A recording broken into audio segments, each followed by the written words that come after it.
So we were talking about the role a producer plays, and you had mentioned that 1,000 years ago you had worked with red sharks or something. The Great Red Shark. The Great Red Shark. I Yeah. love it. But I'm still, I watch, I'm kind of ignorant. I grew up around studios myself, back in the day. And, but I've never really watched a good producer and do what you do, which is just kind of like a guide. It would, I kind of think of it like a guide. You work with the musicians, they have your respect, but I mean, I don't know, I'm guessing people watching this video don't really have a very good clue of what it takes to actually make a track, to make an album. Yeah. Well, I see my role as a producer as sort of this bridge between the artistic side of the endeavor, connecting with the artist, building trust with them in pre-production sessions, communicating with them about what their goals are for the recording, communicating with them about what our goals are for the recordings, for Octave Records in particular, and then also being able to speak the language. So you're straddling two worlds. I need to speak a musical language with the artists, and I need to speak a technical language with the engineer. And that's the saddle that I'm sitting in. So you're sort of an interpreter between the two languages. Yes. And they're very different languages, aren't they? Yes, they are. And so it's a quick switch between technical terms and, making adjustments on the fly, troubleshooting quickly, shielding the artists from any sort of distractions that are happening on the technical side, and continuing to encourage them through their takes and bring out the best performances.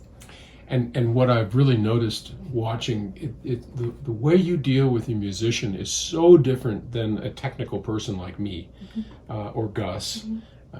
It really is. It's astounding to watch you work between those two worlds. And I think as we do a few more of these, we'll find out more. Tell me, you worked and sang on Temporary Circumstances. Yes. The Clandestine Amigo album that Octave just released. Tell me a little about that. How is that when you are actually one of the performers and the producer and working with the engineer? I mean, how does that work? That's a lot. Yeah, it's a bunch of hats to wear at the same time, and you have to give yourself latitude. You have to be able to give yourself the room to focus on your performance and pause. Come back, connect with the engineer and your fellow musicians in the moment. Like Jess and I we would talk in between takes. What worked, what didn't work. So similarly to how I would communicate with an artist, if I was producer with an artist, I'm doing the same thing in the sessions with Jessica and with the other musicians that we're working with. It's no different than when we're doing gigs or when we're rehearsing and we're working on material. It's that same collaborative process.